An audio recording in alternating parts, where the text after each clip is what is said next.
మానవుడు సంఘజీవి. సామూహిక జీవనంతోనే మానవ జాతి మనుగడ సాగిస్తూ వచ్చింది. ధ్రువపు ఎలుగుబంట్లు, సముద్ర తాబేళ్లు వంటివి ఒంటరిగానే జీవనం సాగిస్తాయి. కానీ దేవుడు మానవుణ్ణి సృజించినప్పుడే నరుడు ఒంటరిగా ఉండటం మంచిది కాదని ఎంచి నరునికి సాటి అయిన సహాయముగా నారిని అనుగ్రహించి వారిద్దరిని జతపరిచారు. ఇదే సృష్టిలో తొలి వివాహం. మానవుడు తన దినచర్యలో భాగంగా సమాజంలో అనేక మందితో కలిసి తన వ్యవహారాలను జరుపుతూ ఉంటాడు. ఈ క్రమంలో అనేక మందిచే తాను ప్రభావితం చేయబడతాడు. అలాగే అనేక మందిని తాను ప్రభావితం చేస్తాడు. ప్రియ దేవుని బిడ్డలారా, బైబిల్ గ్రంథం సహవాసం గురించి ఇలా సెలవిస్తుంది. 1 కొరింథీ పత్రిక 15వ అధ్యాయము 33వ వచనం, దుష్ట సహవాసము మంచి నడవడిని చెరుపును. నీ సహవాసము నీ జీవితం మీద ఎంతో ప్రభావాన్ని చూపిస్తుంది. క్రైస్తవుడు తన ఆత్మీయ జీవితాన్ని కాపాడుకొనుటకు కలిగి ఉండవలసిన సహవాస నియమాలను బైబిల్ ఇలా బోధిస్తుంది.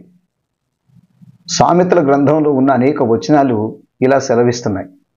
కోపచిత్తునితో సహవాసము చేయకుము, దుర్జనులను చూచి మత్సరపడకుము, వారితో సహవాసము కోరకుము, తుంటర్ల సహవాసము చేయకుము, రాజులను నశింపచేయు స్త్రీలతో సహవాసము చేయకుము, ద్రాక్షారసము త్రాగువారితోనైనను మాంసము హెచ్చుగా తినువారితోనైనను సహవాసము చేయకుము.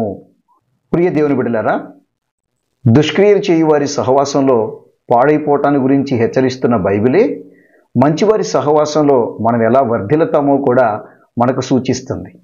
సామెతల గ్రంథం 27వ అధ్యాయము 17వ వచనం ఇలా సెలవిస్తుంది. ఇనుము చేత ఇనుము పదునగును, అట్లు ఒకడు తన చెలికానికి వివేకము పుట్టించును.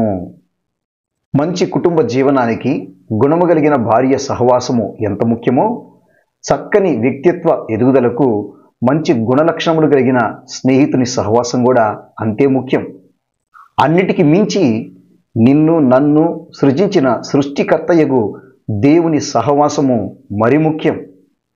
దేవుని సహవాసంలో మానవుడు యథార్థవంతునిగా, నమ్మకస్తునిగా, పరిశుద్ధునిగా మార్చబడతాడు. యోబు గ్రంథము 22వ అధ్యాయము 21వ వచనం ఇలా సెలవిస్తుంది.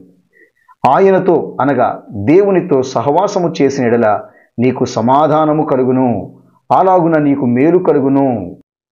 ప్రియ దేవుని బిడ్డలారా, ఆత్మీయులైన సహోదరుల సహవాసములోను సంఘ సహవాసములోను నిన్ను నన్ను సృజించి మన కొరకు ప్రాణం పెట్టి రక్తం కార్చిన క్రీస్తు ప్రభు వారి యొక్క సహవాసములో, తండ్రి కుమార పరిశుద్ధాత్మ సహవాసములో ఎడబాయక నిత్యము నిలిచి ఉండి వర్ధిల్లు కృప దేవుడు నీకు నాకు మనందరికీ దయచేయును.